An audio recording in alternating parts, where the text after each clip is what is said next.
Muy buenos días, comenzamos Prohibido Olvidar por FM Graffiti 87.9 en Mar del Plata, con Pablo Aceto y quien habla, Gloria Álvarez.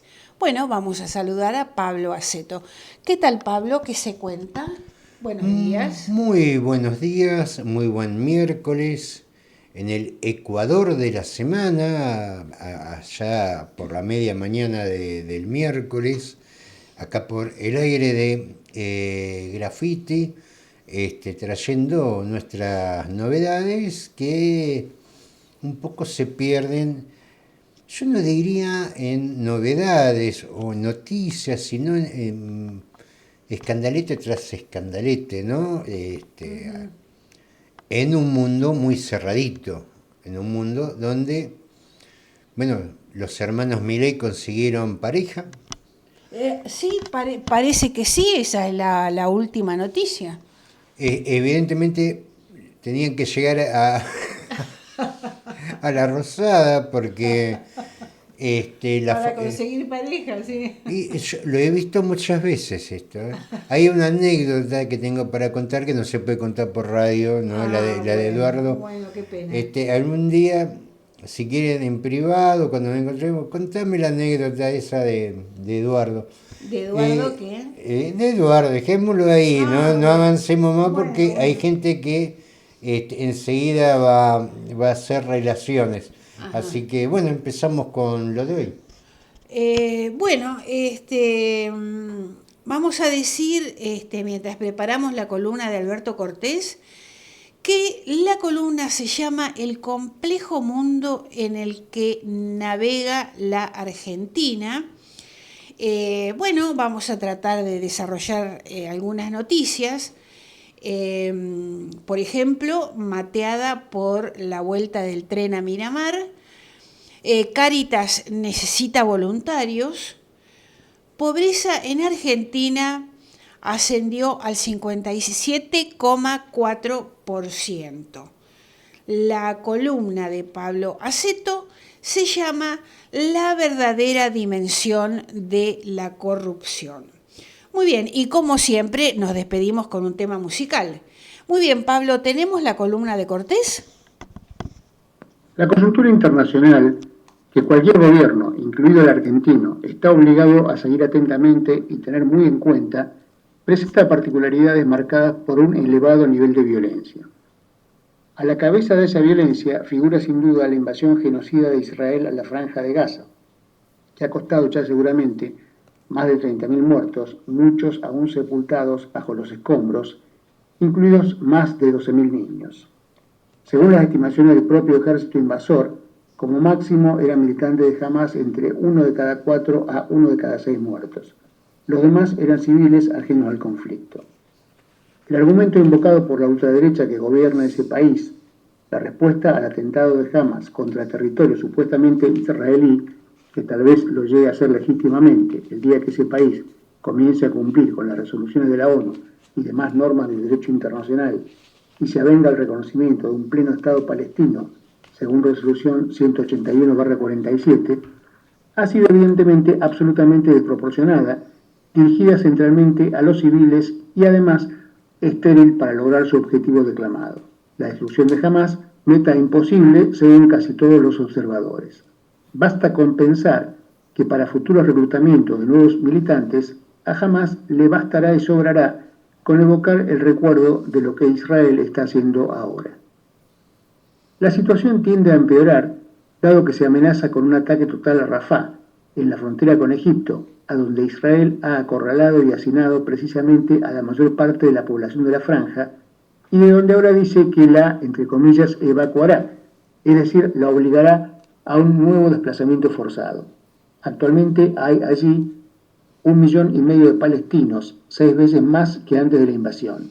Egipto, el vecino, no está dispuesto a recibir, en el desierto aclaremos, más que a un número muy inferior. El gobierno de la etnocracia israelí, mal llamada democracia en la prensa hegemónica, apunta evidentemente a una limpieza étnica de la región. Por eso muchos hablan ya de una segunda Nakba o catástrofe que es el nombre con que los palestinos designan al proceso por el cual, en 1948, los grupos judíos abiertamente terroristas, que luego se convirtieron en las Fuerzas Armadas Oficiales de Israel, destruyeron 500 aldeas palestinas y obligaron al exilio a más de 700.000 pobladores de esa etnia, a los cuales hasta el día de hoy se les niega el derecho al retorno y mucho más la devolución de sus tierras que han sido apropiadas por israelíes judíos. Los importantes yacimientos de gas submarino frente a la costa gazatí son una cuestión central en la mira del gobierno israelí. Nada de esto sería posible sin el apoyo incondicional de los Estados Unidos y su satélite, Europa, que durante décadas avalaron el desconocimiento por Israel de las resoluciones de la ONU, los derechos humanos y apoyan al genocidio con armas y dinero. La situación amenaza además en convertirse en guerra regional, tanto por los palestinos, asesinados también en Cisjordania por los israelíes, como por los incidentes en la frontera libanesa y la decisión de los hutíes de Yemen de atacar los barcos que se dirijan a Israel por el Mar Rojo y los ataques norteamericanos contra Yemen, sin contar otros focos de conflicto regional preexistentes como los de Siria e Irak. Hasta Egipto, el primer país árabe que firmó un tratado de paz en Camp David en 1979 con Israel, ha amenazado con suspender ese tratado. Las supuestas democracias occidentales como Estados Unidos y Europa han profundizado como nunca antes sus sesgos autoritarios ante la, por primera vez, muy amplia solidaridad de buena parte de sus pueblos hacia los palestinos.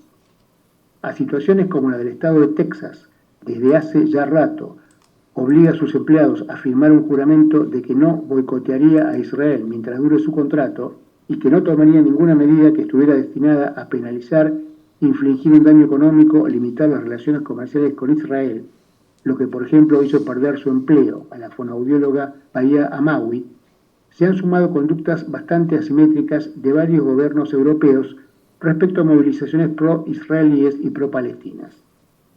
Ante la amague de prohibición o prohibición directa en Israel de ondear la bandera palestina, ha resurgido el recurso de usar sandías que tienen sus mismos colores.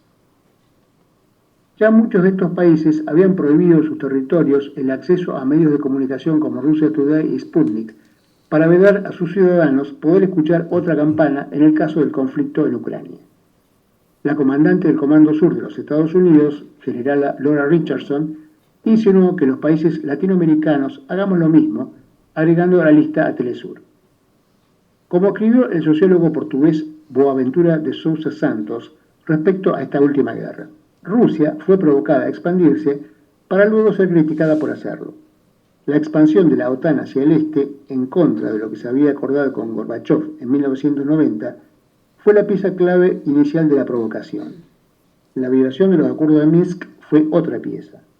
Cabe señalar que Rusia comenzó por no apoyar el reclamo de independencia de Donetsk y Lugansk después del golpe de 2014. Prefería una fuerte autonomía dentro de Ucrania, como está establecido en los acuerdos de Minsk. Estos acuerdos fueron rotos por Ucrania con el apoyo de Estados Unidos, no por Rusia. Uno de los objetivos centrales de provocar esa guerra y de las subsecuentes ilegales medidas coercitivas unilaterales, mal llamadas sanciones, de los Estados Unidos y sus satélites contra Rusia, era provocar su debilitamiento económico. Le salió el tiro por la culata, al menos a los europeos. Tras un año de caída del PBI ruso y del rublo, ambos se recuperaron a valores históricos, mientras que la que viene con serios problemas económicos es Europa. Distinto es el caso de los Estados Unidos, ya que, como dijo hace un par de semanas el secretario general de la OTAN, Jens Stoltenberg, Ucrania es un buen negocio para Estados Unidos. La mayor parte del dinero que Washington proporciona a Kiev en realidad se invierte aquí en Estados Unidos comprando equipos estadounidenses que enviamos a Ucrania. Más allá de los negocios de las empresas norteamericanas, militarmente las cosas no parecen ir tan bien. Zelensky termina de verse precisado de cambiar al comandante en jefe de las Fuerzas Armadas. El nuevo comandante dijo que dejarían las acciones ofensivas para centrarse en las defensivas. Acaba de abandonar una ciudad estratégica y de la meneada contraofensiva, entre comillas, ucraniana, de la cual se hablaba hace unos meses, ya nadie se acuerda. En el contexto de un mundo en el que declina la hegemonía estadounidense, que dominó sin competencias al planeta entre 1991 y 2011, y donde surgen hoy claramente distintos polos de poder mundiales y regionales que crean oportunidades a los países de América Latina, África y algunos de Asia y Oceanía para negociar con todos ellos desde sus propios intereses.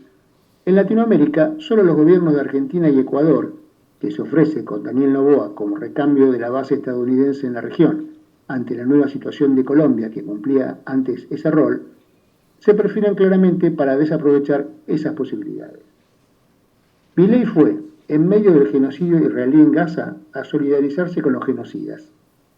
Una actitud equivalente por Carlos Menem en la Guerra del Golfo en 1990 costó casi con seguridad a Argentina ser sede de los atentados a la Embajada de Israel en 1992 y la AMIA en 1994.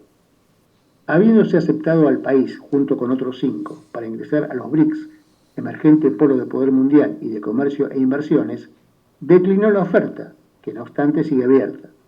Ha declarado abiertamente su alineamiento con la potencia declinante. No solo en la política interna, su rumbo es contrario a los intereses del país. Organizan una mateada por la vuelta del tren a Miramar. Después de 11 años de que el último tren unió Mar del Plata y Miramar, vecinos de las dos ciudades organizan una mateada reclamando por la vuelta del tren. La jornada será este sábado 24 de febrero a las 18 horas en la estación de trenes de Miramar. Con la misma actitud que le reclamamos a los anteriores gobiernos, pidiendo por la vuelta del tren, volvemos a reclamar al gobierno que asumió en diciembre pasado.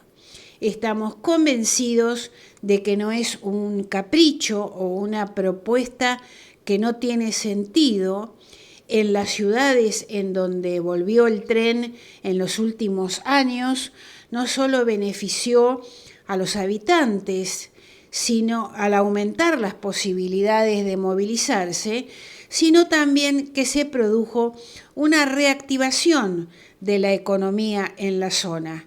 Tenemos la certeza de que lo mismo va a ocurrir si un tren de cercanías vuelve a unir las localidades de Mar del Plata, Estación Chapadmalal, Otamendi y Miramar. Bueno, esta es una propuesta que la gente de Miramar hace un tiempo ya que viene reclamando.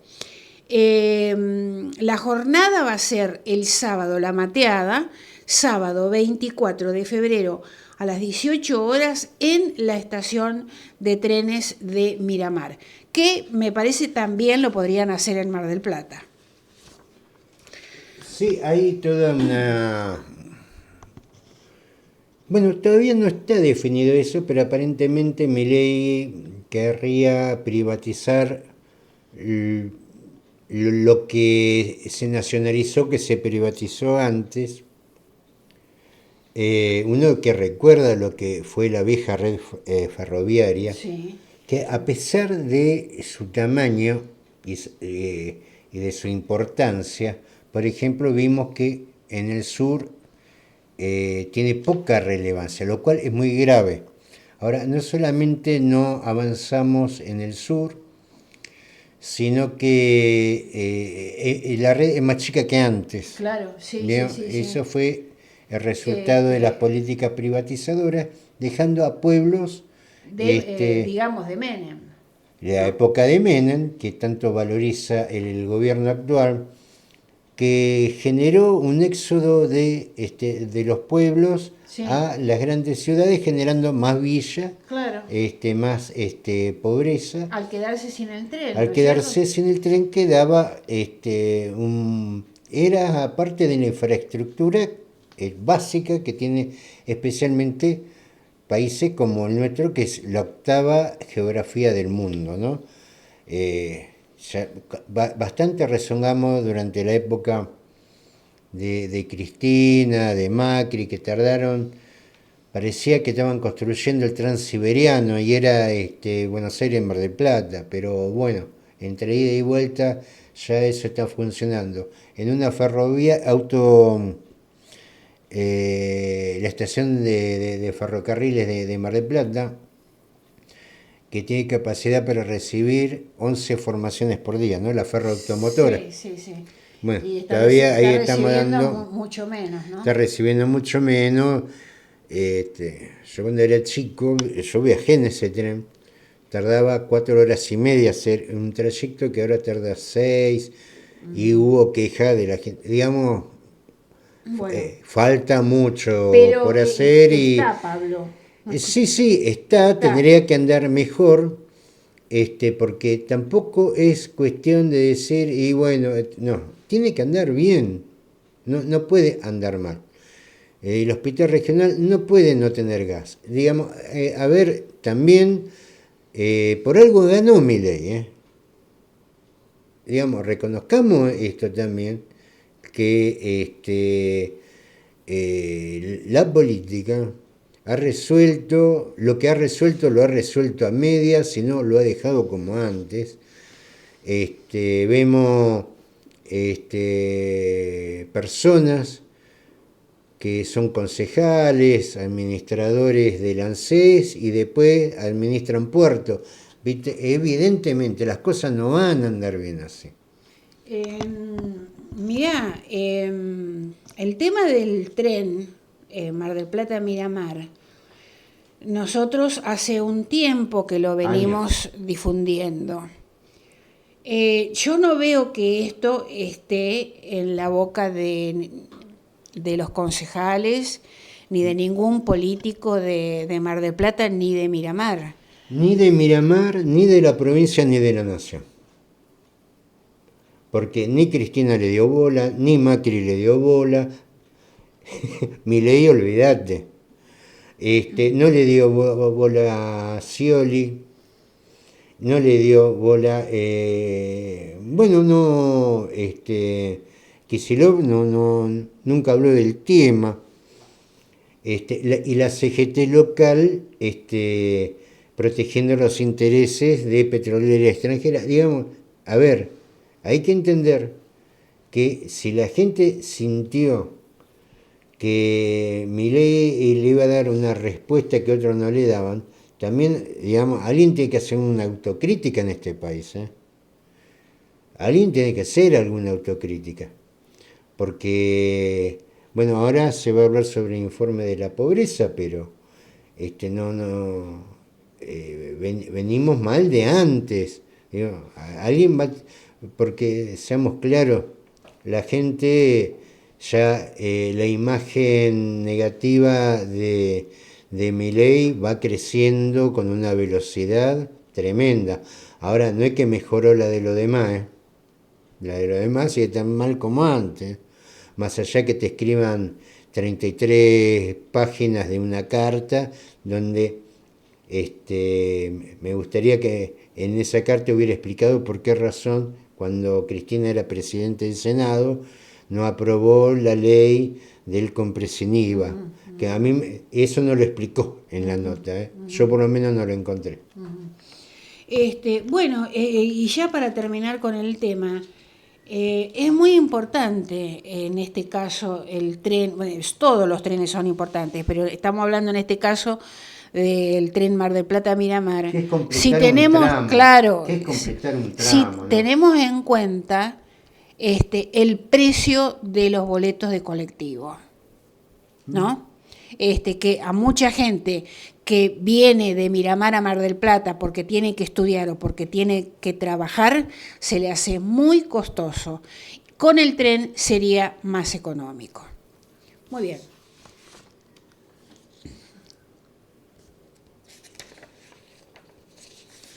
Perdón, me confundí la noticia, un minutito. Acá estamos. Bueno, Cáritas mucha gente no la está pasando bien y necesitamos voluntarios.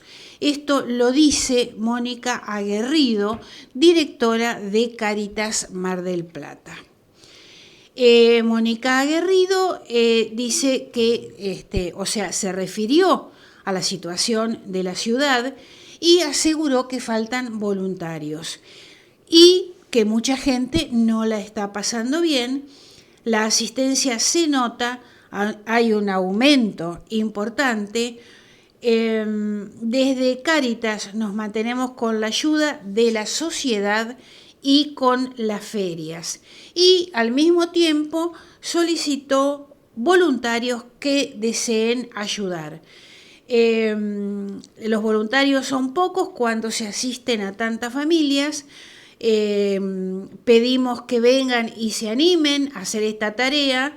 Una parroquia con más de 200 familias necesitaría 3 millones de pesos mensuales para sostener la ayuda alimentaria. Las donaciones las pedimos que la hagan a las parroquias más cercanas. Bueno, difundimos este pedido de Cáritas. Si tienen donaciones, las hacen a las parroquias más cercanas, que de ahí le llega a Cáritas. Y necesitan voluntarios. La pobreza en Argentina ascendió al 57,4% en enero del 2024. A los índices de inflación conocidos, el pasado miércoles se añadió una estadística que exalta el deterioro económico de la Argentina. Según el Observatorio Social de la Universidad Católica Argentina, UCA, el 57,4% de los argentinos está por debajo de la línea de pobreza en enero del 2024.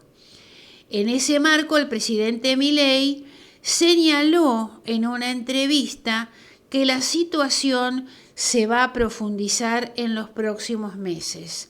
El momento será más duro entre marzo y abril. Esto es lo que dice el presidente.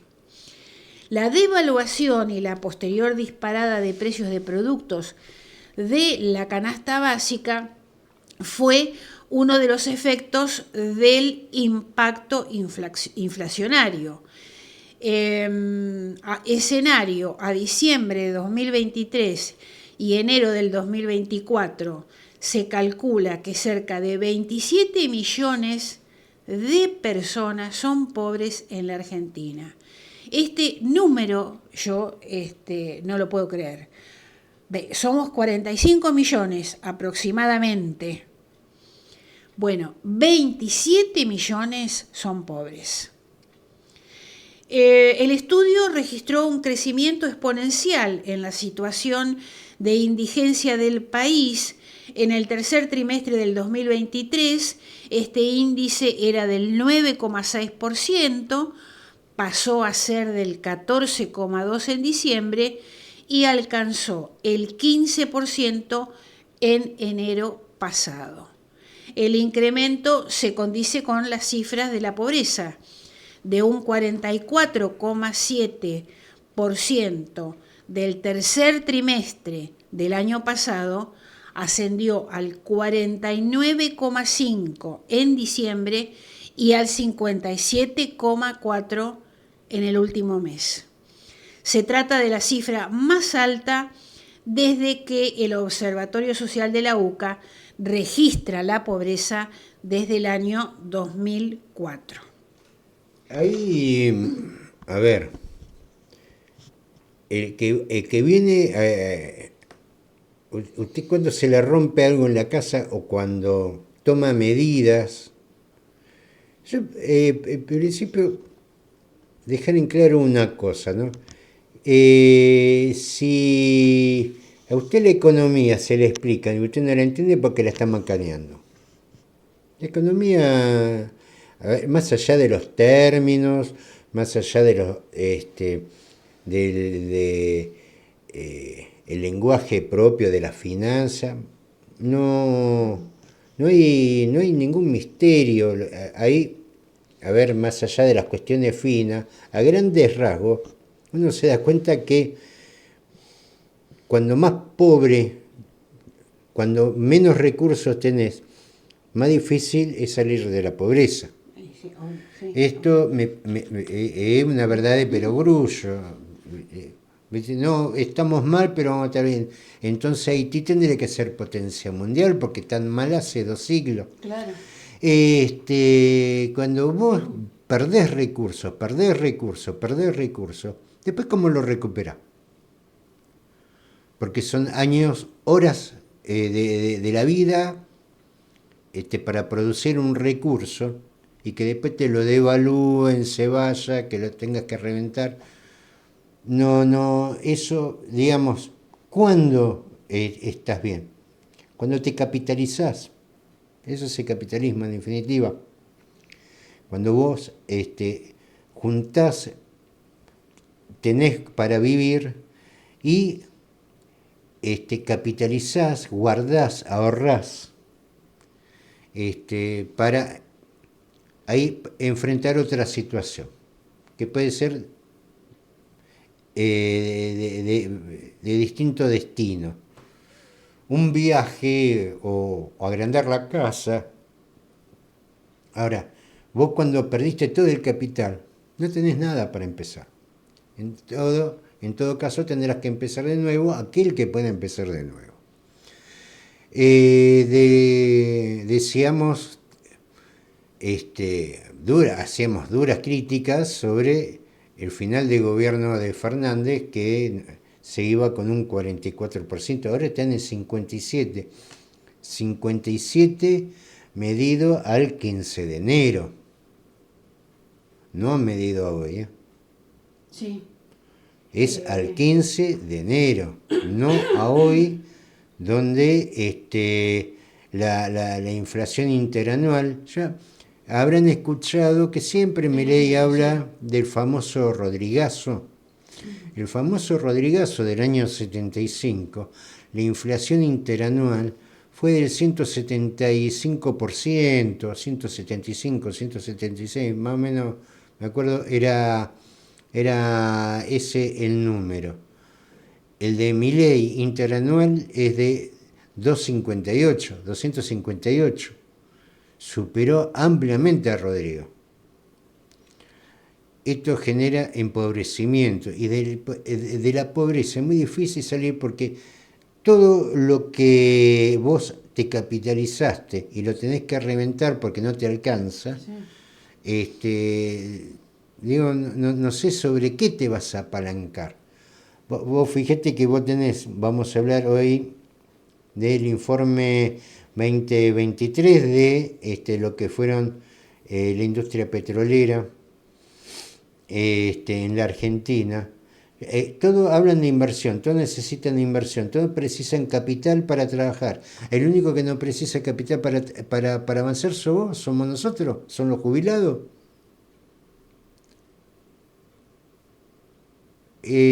¿Por qué razón? ¿Qué hacemos? A ver, agarramos una pinza, nos apretamos un dedo que duela y que duela varios días, porque después vamos a ser felices. Hay un nivel de tontería que se ha afianzado sobre una notable ignorancia, también producto de la educación que se ha dado estos años, no solamente de la pública, también de la privada, porque escucho decir las mismas pavadas de los dos lados. Un completo desconocimiento de cuestiones de no poder manejar una lógica básica.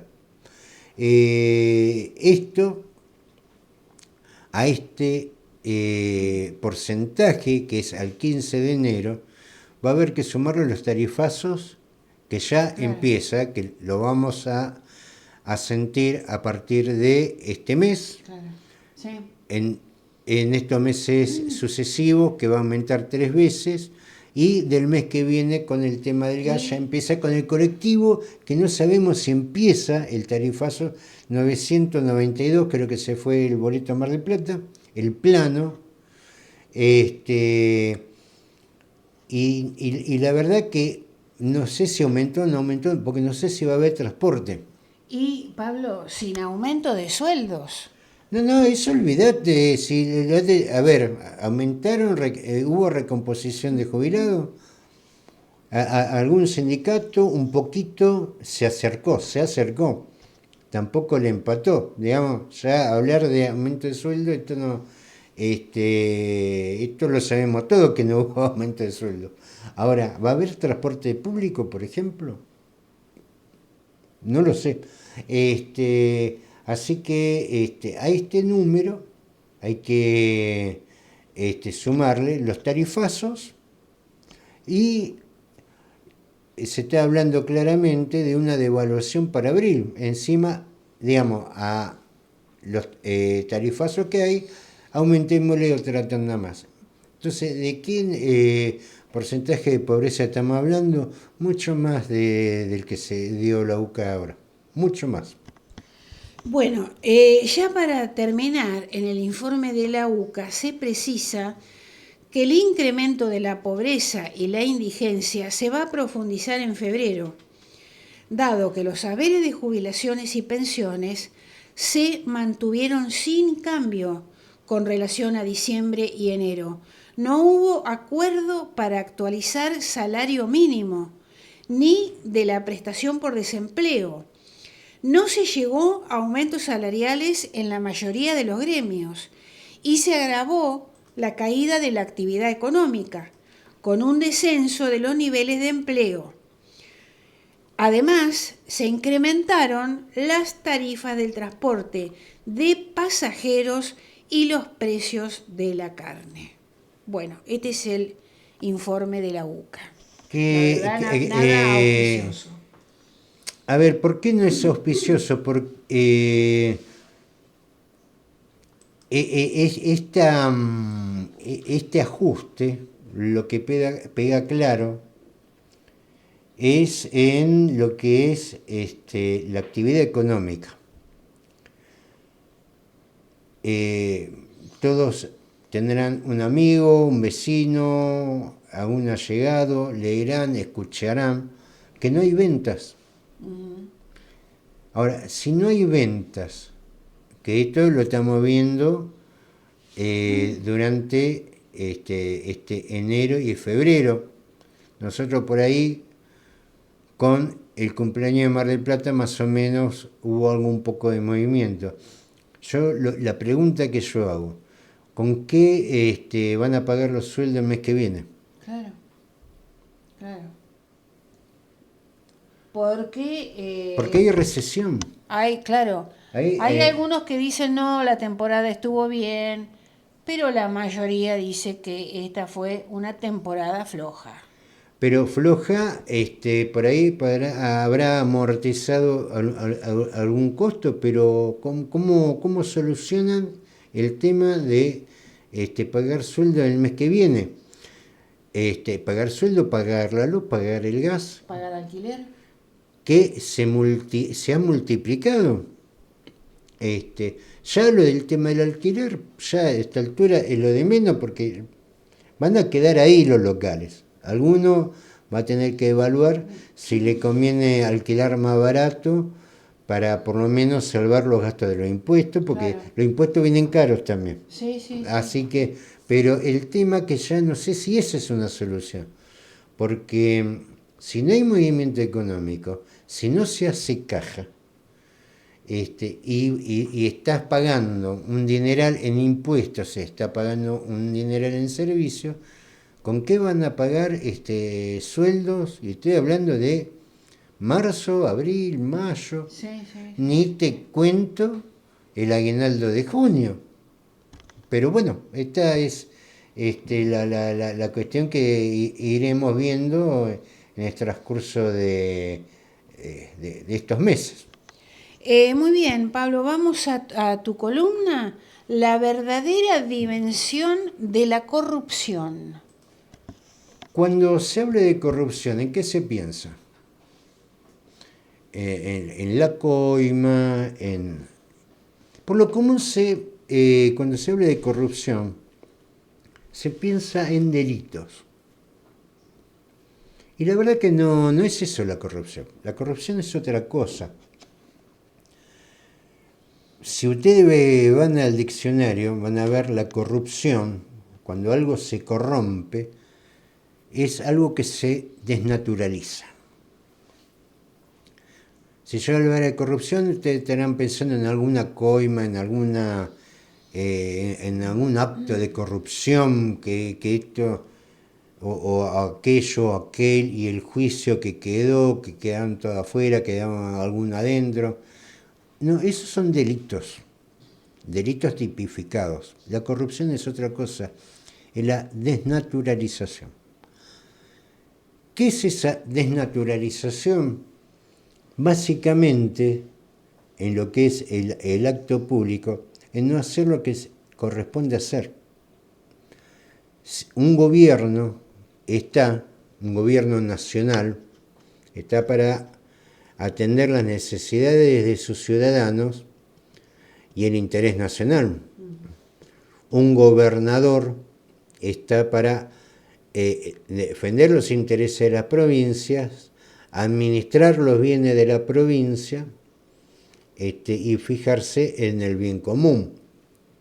Un intendente también tiene que administrar con eficiencia los bienes que se le dieron a su cuidado, y debe generar políticas eficientes, políticas en virtud a el mejor funcionamiento de la ciudad. Los concejales deberían atender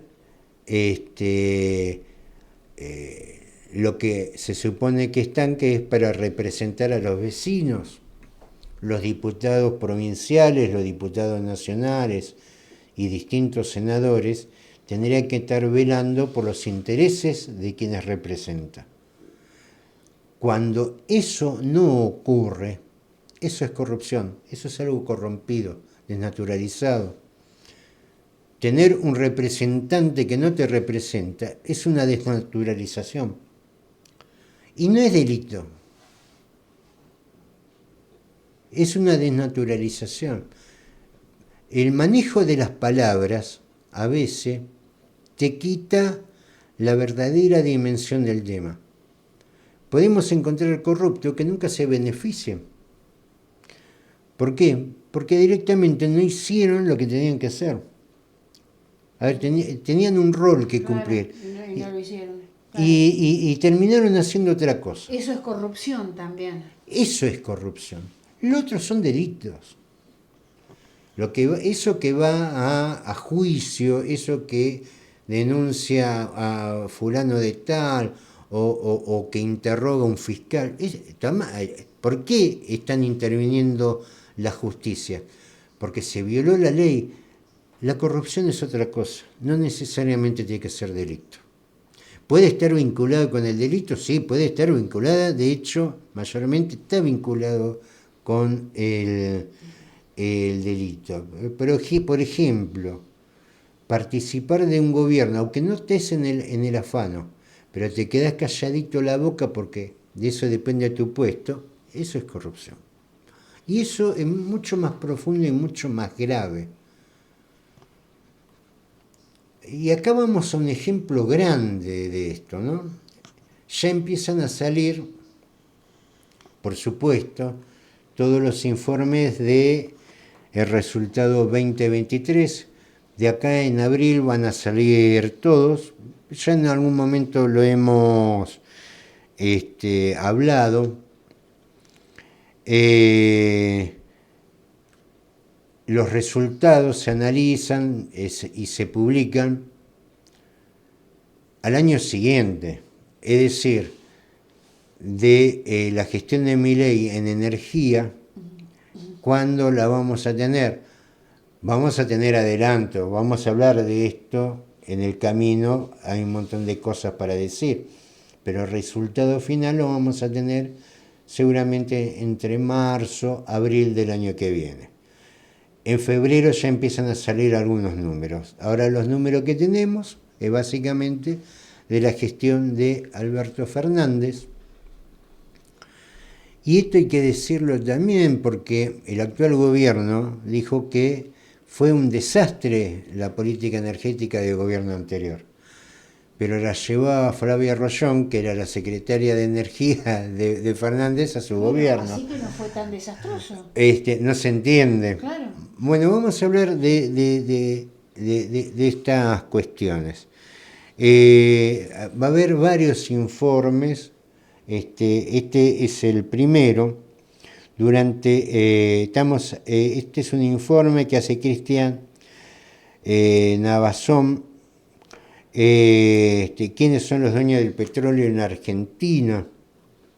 Durante el 2023, la producción de petróleo argentina creció un 9%, apalancada por el boom de Vaca Muerta y la performance de YPF, que ganó una mayor porción del mercado. Vaca Muerta es fracking, es el método más caro. ¿Alguien me puede explicar por qué razón la producción se apalanca? Cuando se dice se apalanca, es lo que más creció. Crece la versión más cara, más contaminante que la convencional. Esto ya una vez lo habíamos dicho, que era por los subsidios que el gobierno nacional ponía a las petroleras en Vaca Muerta. Con un promedio de 328.000 barriles diarios, la compañía bajo el control estatal produjo el 49% de todo el crudo nacional el año pasado. Nuestro crudo. Con una mejora del 13% con respecto del 2022. Estamos hablando de buenos números. YPF producía el 47% en el 2022, en el 2023 ya maneja el 49% de toda la producción nacional. La segunda productora del país, con el 16%, fue Pan American Energy, que son los concesionarios de Golfo de San Jorge. Ellos manejan convencional, dejaron el convencional guardado y se fueron a Vaca Muerta, porque ahí aparte del petróleo recibían subsidio, ¿no? Con 105.000 barriles diarios. Algo similar que el 2022, no creció. Según se detalla en el informe de la consultora de Economía y Energía, la base de datos de la Secretaría de Energía de la Nación. En tercer lugar fue Vista Oil, con 45.000 barriles diarios, un 7% del total de la producción del crudo. La compañía esta es de Miguel Galucho. Miguel Galucho fue el presidente de YPF durante la presidencia de Cristina Kirchner, que se fue a México y se vino. Parece que el hombre tiene buena labia. Se vino con 80.000 millones de dólares para hacer una empresa. Una cosa extrañísima. ¿Por qué México? Porque en México nadie pregunta el origen de los fondos.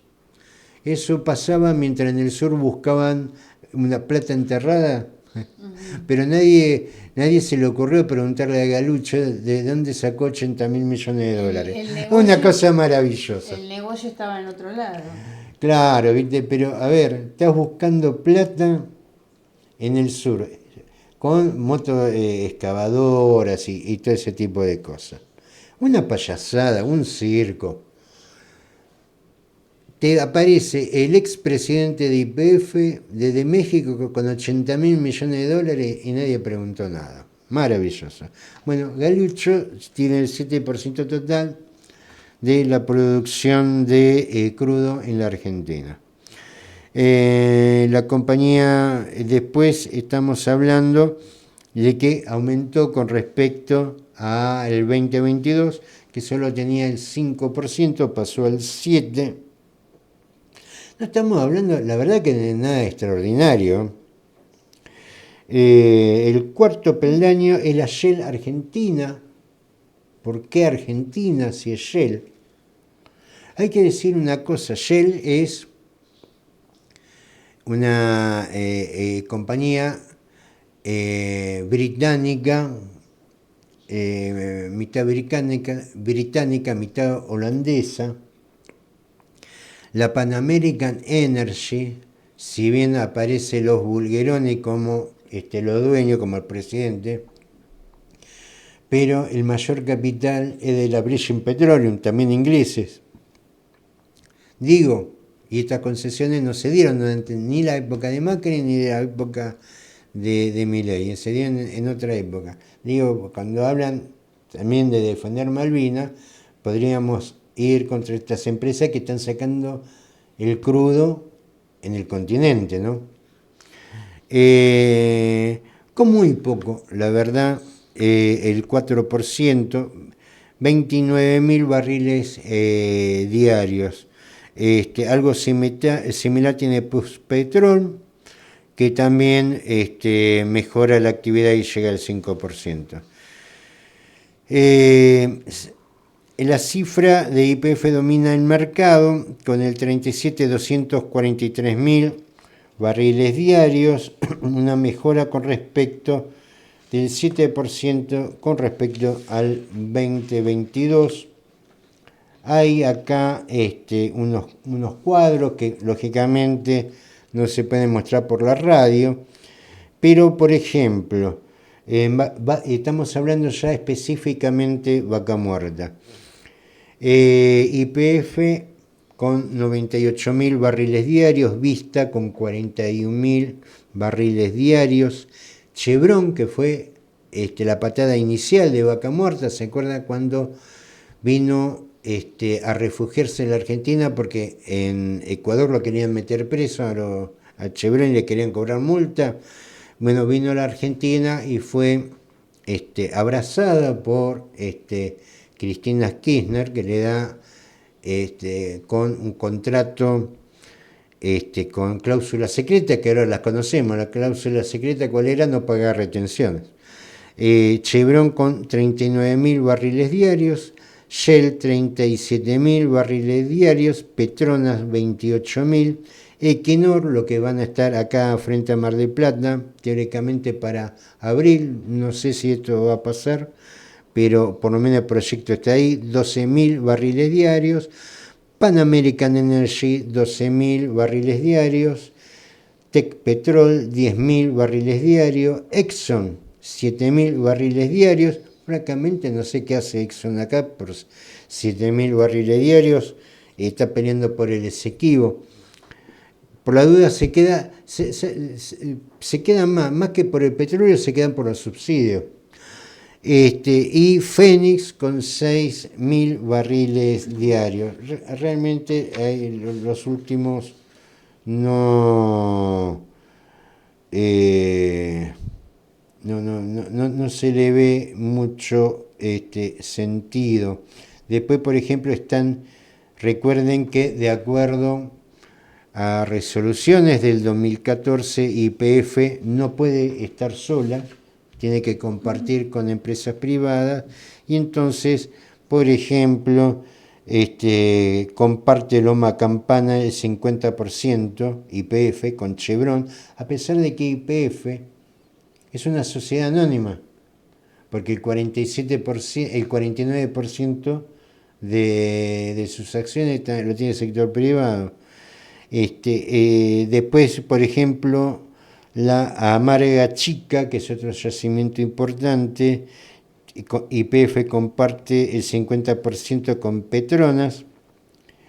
En Bandurria Sur comparte con Equinor y Shell, 40% YPF, 30% Equinor, 30% Shell.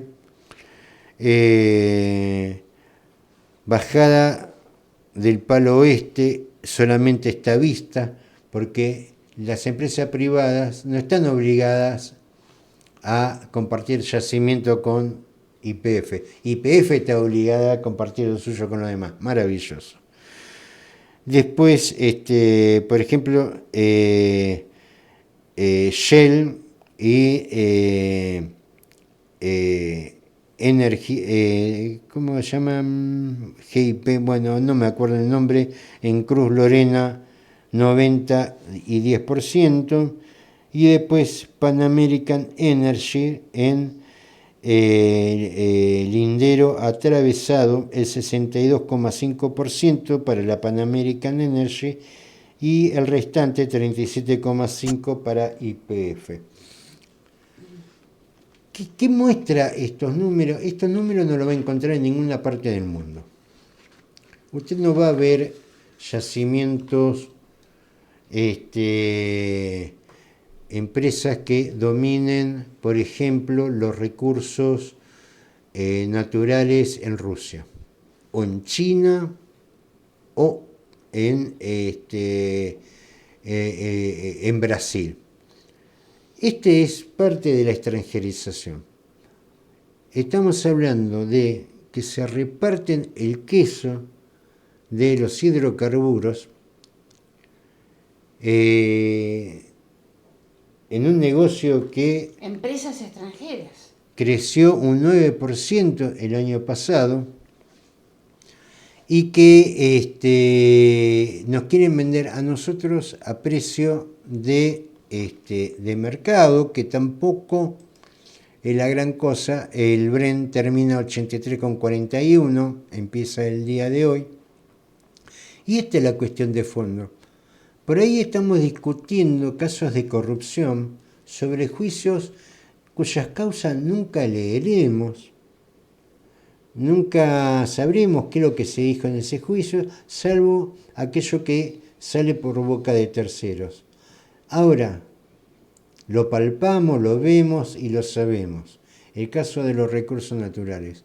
¿Por qué nosotros, en vez de exportar este petróleo, que le digo, en el precio internacional, por lo pronto, está 83,41, Goldman Sachs dice que va a estar $100 en el 2025, vamos a ver qué pasa en el 2025, pero hoy está $83, cuando ese combustible, esa energía que tiene el país, ese que está en nuestro subsuelo, y que no somos un país petrolero, somos un país con petróleo, eso puede servir para impulsar nuestra industria, nuestra economía, que no sea tan caro el boleto del colectivo, poder poner a punto un sistema ferroviario, tratar de fabricar más cosas de las que fabricábamos antes, y no a salir a vender crudo para después comprar gasoil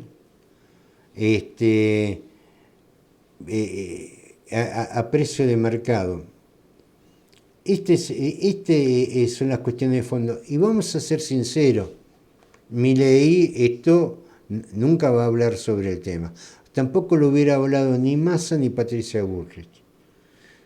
Porque estas son las mentiras que ocultan. Esta es la corrupción de la que no se habla. Se hablan de causas judiciales, pero no se habla cuando un país es conducido con gente que no defiende sus intereses. Que esa es la diferencia en su momento con Irigoyen, en su momento con Perón, en su momento con otros presidentes, que defendían el interés nacional. Esto no lo defienden, ninguno de ellos. Y este es el resultado, una sangría completa de uno de los tantos recursos que tenemos. Seguramente la semana que viene vamos a estar hablando de minería, que son las cosas tangibles. Las causas judiciales que uno se entera por terceros, qué sé yo. Yo no tengo acceso a una causa judicial, pero estos números sí, y ya con estos números tengo para suficiente. Nos volvemos a encontrar el miércoles que viene de 9 a 10 horas por FM Graffiti 87.9 en Mar del Plata. Nos vamos escuchando a Luis Alberto Spinetta y Charly García, Rezo por vos. Muchos saludos.